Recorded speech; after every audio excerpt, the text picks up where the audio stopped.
저희 아들이 초등학교 6학년 때였거든요. 근데 그 6학년 때 그 학교에서 가장 잘 나간다라고 하는 동년배 초등학교 6학년짜리 여자애랑 사귀었어요. 근데 그때 선물을 받았다고 해서 가지고 왔는데 몰래 뒤져보기. 아, 저도 잘하죠. 찾아가지고 딱 열었는데 뭐가 뚝 떨어져요. 콘돔인 거예요. 안녕하세요. 산부인과 전문의 이유미입니다. 이유미의 성스러운 토크라고 해서요. 조금 저희 채널에서 다루지 못했던 꼭 필요하고 지금 이 시점에 딱 들어가야 되는 내용인지는 알지만 어떻게 풀어야 될지 몰라서 막막했던 분들을 위해 준비해봤습니다. 어른들을 위한 성교육. 처음에 시작은 우리 자녀들의 피임, 정말 외래에 와서 되게 많이 문의하시고 상담하시는 장르여서요. 이걸로 먼저 시작해보려고 합니다. 오늘 모신 분은요. 자칭 타칭 현실 엄마로 굉장히 유명하신 분입니다. 열일하시면서도 엄마 역할하느라고 바쁘신 이현승 대표님 모셔봤습니다.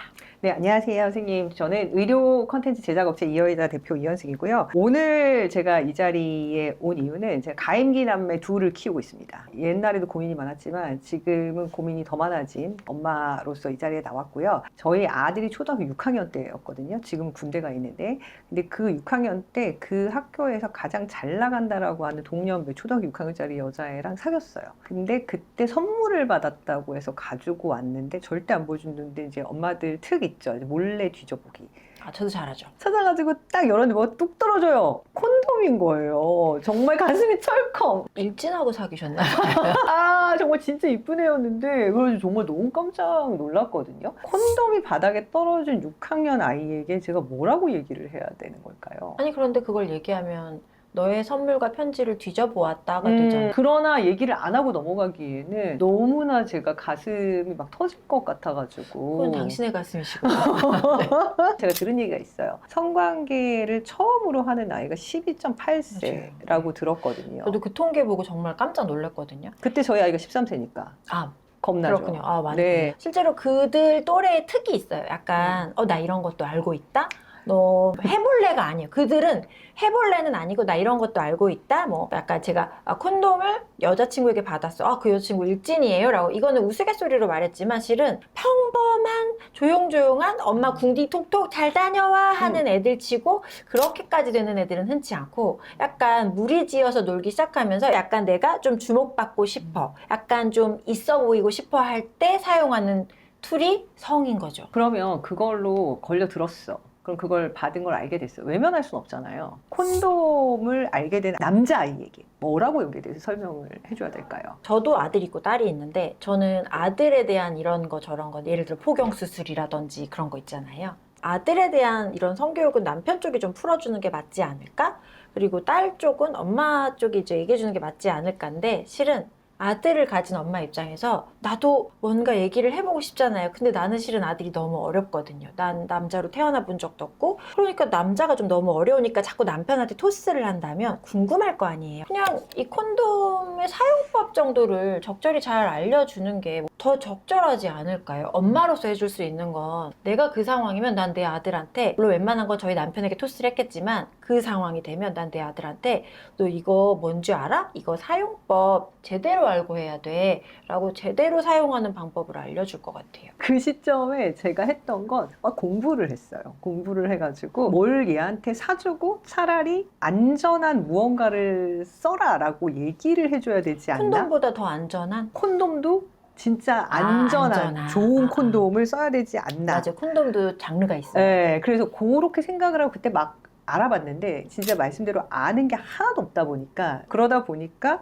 뭘 얘기해야 될지 모르겠더라고요. 질문은 제가 아이가 콘돔을 그렇게 발견했을 때 내가 뭔가 사주는 엄마가 돼야 되는 게 맞는지, 그리고 사준다면 어떤 기준에 따라서 사줘야 되는지, 혹시 사주는 게 아니면 어떤 기준으로 아이에게 콘돔을 고르라고 얘기를 하는 게 맞는 건지. 일단 콘돔은요 올리브영만 가도 그냥 손쉽게 살 수 있거든요. 이게 무슨 예전에는 편의점에도 되게 으슥한 곳에 섹션에 이렇게 자리 잡고 있고 콘돔 어디 있는지 찾기도 되게 주저주저 어버버버 됐다면 요즘에는 되게 올리브영에 거의 맨 중앙에 약간 다이어트 약품들, 그 핫한 다이어트 상품들하고 중간에 떡하니 있고 바른생각이라는 회사에서 되게 그거를 장르별로 되게 섹션화해가지고 만들어 놨더라고요. 콘돔을 사용할 때는 제대로 된 사용법을 알고 사용하는 게 맞고요. 콘돔의 원래 기능은 균이 감염이 안 되게 하는 거랑 정자가 탈출하지 않게 하는 게 목적이니까 거기에 맞게 잘 맞춰져 있기는 하거든요. 어떤 걸 골라라고 추천해 주는 것보다 더 중요한 건 콘돔을 보통은 잘 쓰고 마지막에 빠지는 경우가 더 많고, 콘돔이 빠졌으니까 또 임신의 가능성이 높아지니까 피임 상담하러 오는 분들 천지여서,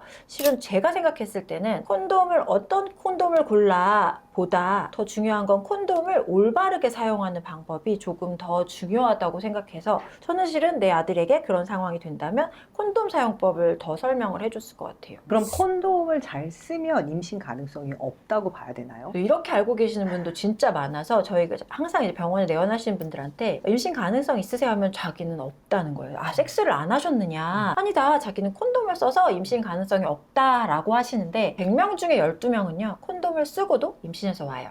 근데 이 100명 중에 12명이 주로 우리 또래가 있는 게 아니라 20대가 주로 있고요. 그분들이 굉장히 혈기 왕성한 때잖아요. 한번 사용했던 걸 또 사용하시기도 하고요.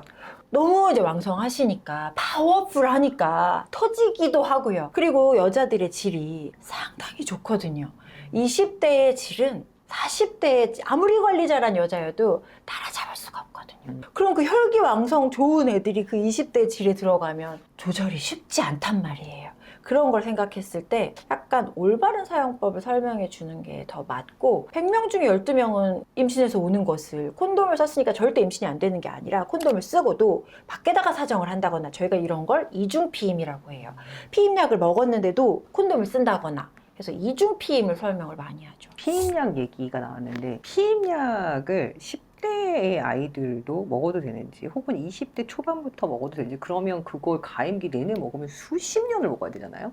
피임약을 그렇게 오래 먹어도 되는 거예요? 이 질문은 진짜 많이 하세요. 이게 피임약 자체가 저희가 이제 의사들이 처방하는 것 중에서는 야즈, 야스민 이런 계열들이 있는데, 요거는 실제로는 이제 생리전 증후군이라든지 월경통, 여드름을 완화하려고 FDA 승인을 받은 약이어서 14살부터 먹을 수 있게 세팅이 되어 있고요. 이 14살부터 먹을 수 있는 아이가 실제로 가임기, 아기를 낳아야겠어 하는 20대, 30대를 지나서 30대, 40대 애를 낳을 수도 있으니까 그때까지 약을 먹는다고 계산하면 20년, 30년 먹는 거잖아요. 그렇게 꾸준히 먹어도 특별히 문제가 되지 않게끔 많은 연구를 통해서 디자인되어 있는 약이고요. 피임약 자체는 20년, 30년을 먹어도 어쨌든 안전하게끔 설계가 되어 있는 건 맞는데, 유방암에는 안전하진 않다고 보고되어져 있어요. 하지만 난소암이라든지 뭐 대장암이라든지 이렇게 호르몬 자극에 막 영향을 받는 그런 암종에는 조금 더 효과가 좋다, 그런 암들이 덜 생기게 해준다 라는 데이터가 충분히 많기 때문에, 유방암 가족력이 있는 분이 아니라면 난소암이라든지 대장암이라든지 자궁 내막암의 확률은 더 낮춰주기 때문에 오히려 피임약을 장복함으로써 얻을 수 있는 장점이 이게 더 많다라고 설명을 하고 있죠. 아니, 딸이 여행을 간다 그래가지고 그 남자친구랑 여행을 간다 그래서, 남자애랑 콘돔을 사용할 거니? 라고 차마 묻지 못했어요. 많이 못하죠. 차마 묻지 못해서 피임약을 네가 먹어야 되지 않겠니? 라고 얘기를 했는데 아주 급대노하셨어요. 그렇게 이제 본인의 사생활에 제가 개입한다, 이제 이런 생각인 것 같아요.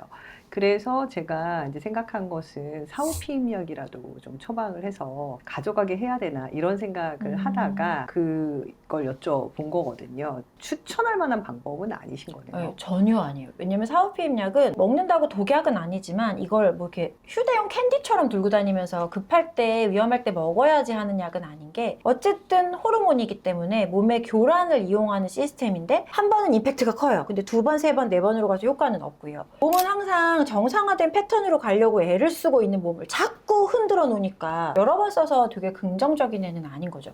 외부 자극이, 호르몬 자극이 강하면 강할수록, 잦으면 잦을수록 우리가 예상치 못한 다른 데서 탈이 나면 어쩔 건데가 되니까, 정말 필요하면 어쩔 수 없이 정말 울며 겨자 먹기로 한 번 이런 느낌이지 이렇게 막 혹시 모르니까 스페어로 갖고 갔다가 그래 불안해 먹어 이런 약은 아니라는 거죠. 차라리 약간 그게 말을 풀기가 좀 어려우시면 아니 너 뭐 생리통이 없어 딸이? 생리통을 구구절절 설명하면서 왜 생리전 증후군이나 뭐 기분 전환이 막 이렇게 있을 수 있으니까 그걸 캄다운 시켜준다더라. 아니면 야 너 생리전에 피부 뒤집어지잖아. 그거 피임약 먹으면 피부 안 뒤집어져. 뭐 이런 것들 아니면 분비물이 좀 많이 나서 팬티가 좀 잦은 자꾸 누렇게 되더라. 야 피임약을 먹으면 분비물이 줄더라. 뭐 이러면서 약간 다른 방법으로 설득해보는 것도 방법이지만 남자친구와 여행을 갈게요 하는 딴 정도의 연령이면 까놓고 얘기해야지. 왜 내외라고 그래요. 애기의 나이에 맞게 적절하게 들어가라고 할 때 이 적절함은 왜 얘기를 못해. 왜냐면 전 그런 믿음이 있거든요. 우리 애는 아무것도 몰라요.